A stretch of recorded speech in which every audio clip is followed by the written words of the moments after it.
घोड़ा तो भेड़ बकरियों का होता है, सिंहों का टोला नहीं होता है, लेकिन शेर का मुकाबला थोड़ी है। ऐसे ही ये कुसंग जो है इतना प्रभावकारी है। दृष्टांत आता है कि प्रहलाद जी महाराज जो भगवान के अनन्य भक्त थे, प्रहलाद जी महाराज का सब जानते हो ना कि कितना दुख दिया, तेल के कड़ाह उनको डाला, पहाड़ के ऊपर ले गए और भी सब कुछ किया, लेकिन अपनी निष्ठा से नहीं डिगे और विजय प्राप्त कर ली। जब उनके पिता का देहांत हो गया भगवान के द्वारा और पाताल का राज मिल गया, बहुत समय हो गया, तो एक बार एक दुष्ट उनके पास आकर के बार बार बैठने लगा, उनकी बढ़ाई करने लगा। कई बार ऐसा भी होता है, ये बढ़ाई की दुखदाई होती है। कहा है दुर्जन की करुणा बुरी, बलो साई को त्रास, सूरज जब गर्मी करे तब बरसन की आस।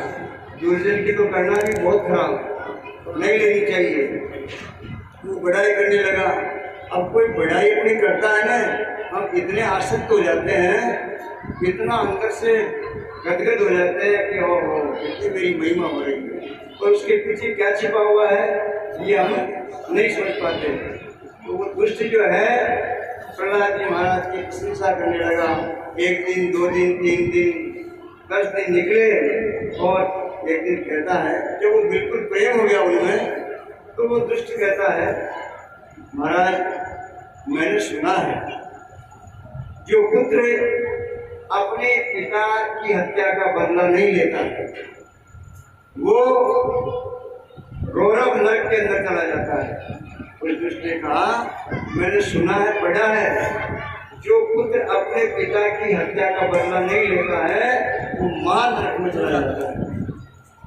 ये बात प्रहलाद जी के बैठ गई अंदर, और अब पिता की तो हत्या हुई थी भगवान विष्णु के द्वारा, और वो तो कह के चला गया।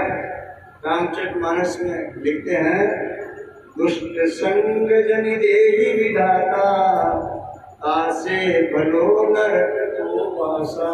नरक भले मिल जाए लेकिन दुष्टों का संग नहीं मिले, दुष्ट तो मिल ही नहीं चाहिए।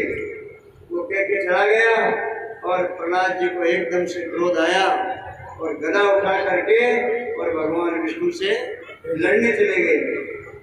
जाकर के लड़का रहा, अरे ओ विष्णु बाहर निकल, मैं तुझसे युद्ध करूंगा।